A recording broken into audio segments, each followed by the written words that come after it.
So for today, papunta tayo sa Bristol Tambay. And sinasama ko lang yung tatay ko. Ito nga pala si Airo. Airo the Chipin. So, hindi daw siya pwedeng isama, no, Daddy?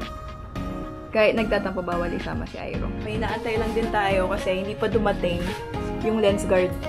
So, nakakatakot namang ibiyahe yan ng ganyan, di ba? And today, naka-shirt lang din tayo. You wanna know why? Because it's actually really hot and it's gonna be a night tambay. So, ayun. And it's just a bit around 10 kilometers lang away from my house. So, it's not really that far. Caloocan is not really that far. So, ayan. Press ko muna tayo ngayon. Pero, naka-riding pants tayo. So, ayan yung tatay natin. Lagi tayong princess treatment. Paglalabas na tayo ng motor.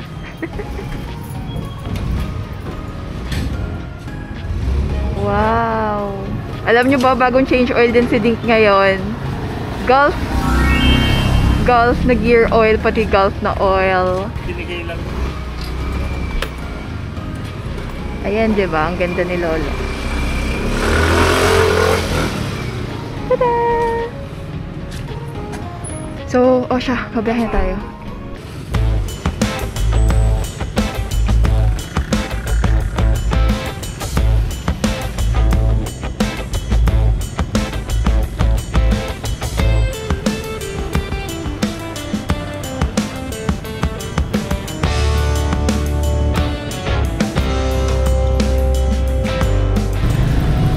Grabe, no? Hindi ko in-expect yung traffic. Ang traffic! Sabi ko na nga ba, dapat talaga sinunod ko na lang na before 5 PM, umalis na ako sa bahay. Ay, nako, rush hour pala. Oo nga pala.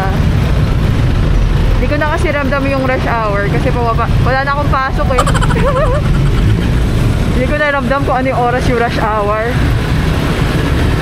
And now, nakarating na tayo sa may monumento. And syempre, hindi mawawala ang traffic around sa Grand Central.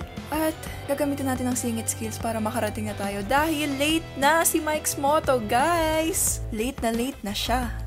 Buti na lang pagdating ng 10th Avenue, medyo wala ng traffic at siguro nagsiuwian na rin ng mga tao kaya maluwag na ang daan. Salamat naman!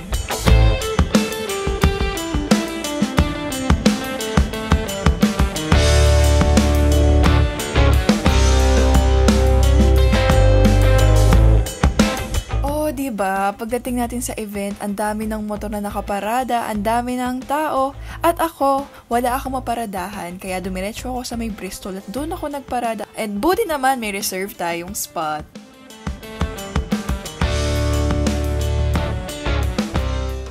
Pagdating natin, may mga sumalubong agad sa atin. Isa na dyan si Lady Toyo. At next, ang aking mga kaibigan from my alma mater. Hi, and thank you for coming. And I met Sir Gino. He is the president of the Bristol 650 Bobber Group in the Philippines. And hi, sir, it's nice to meet you. And alam nyo ba, he also let us test drive his bike. And mamaya, paparinig ko sa inyo kung anong review ko doon. And here, we also met some of my other friends in the community. And alam nyo ba, sa tambike ng Bristol, merong free food, meron kayong makukuhang mga freebies, and at the same time, masaya. Alam nyo kung bakit? Dahil literal na tambike, but pinabongga ng onte. Hindi lang doon nagtatapos, meron ding photo booth. And I really enjoyed that and I took photos with some of my friends. And syempre, meron din tayong paraffle dahil ano nga ba ang tambay kung wala kang maiuuwi? And here's me trying out some of the bikes in the showroom. This is the SRV 200. Although it's a bit short for me, so I also tried the Motomarini X-Cape and it was so comfortable kahit inupuan ko lang siya that day. It was not really hard on my height. It was not that heavy. And I felt like if I would be able to test drive this bike, I would enjoy it. Abangan ko yan, Bristol. And here we have K Fox and isa siya sa ating mga kaibigan. And also, eto nga pala ang aking unang grupo, ang BTM Elite. Shout out sa inyo. And nandito na ang mga malakasang mga vloggers. 160!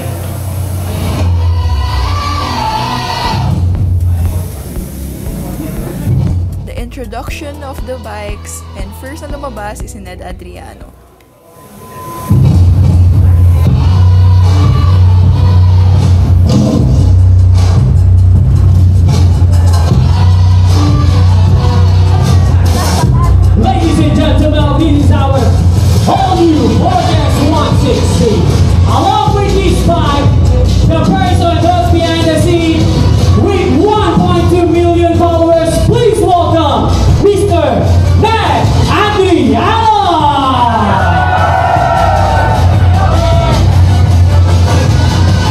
Next naman ay si Kuya Red Sweet gamit ang bagong Cove SR 400. And ito tayo sa labas and we just looked at all of the bikes that they have. It is so nice to see that the community is getting so big. And diba sabi ko sa inyo, we tried the Bristol Bobber 650 and the only thing I can say is bagay to sa akin Bristol. First, the comfortability of the bike is really good. Next, the gearing, it's very friendly for a cruiser bike. The torque, it's also good. Alam mo talagang ramdam mo na 600cc siya. And what else did I like? I think it's just how classic the bike looks and it fits almost everyone who wants to be in the classic community. I highly suggest this bike. It was a fun test ride, I think. Thanks, Sir Gino.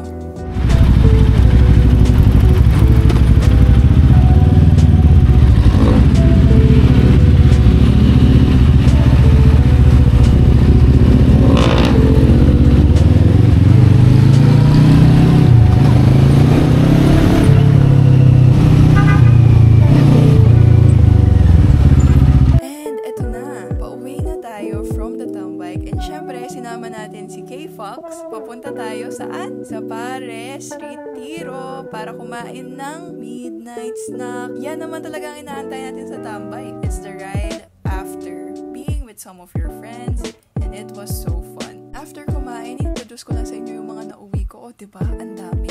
So, sumama na kayo sa mga tambay. Grabe, nabusog ako sa Pares. Thank you, Dad, for treating us a midnight snack dito sa Pares Retiro. And after that, syempre, uuwi na si Mike's Motong Gala. And syempre, hindi na ako maliligaw dahil hometown ko ang Manila. So, just a quick reminiscing na parang before, I used to go to tambikes and not have that much of exposure. And it was really inspiring for me that I was able to go from being a tambay to being one of the content creators brands ask for. It was really fun, and at the same time, I met a lot of people and took some photos with people. And I just want to say that I am grateful for every one of you that helped me achieve this dream. And that's it, mga ka-Max Moto. Sa susunod na adventure ulit. Bye!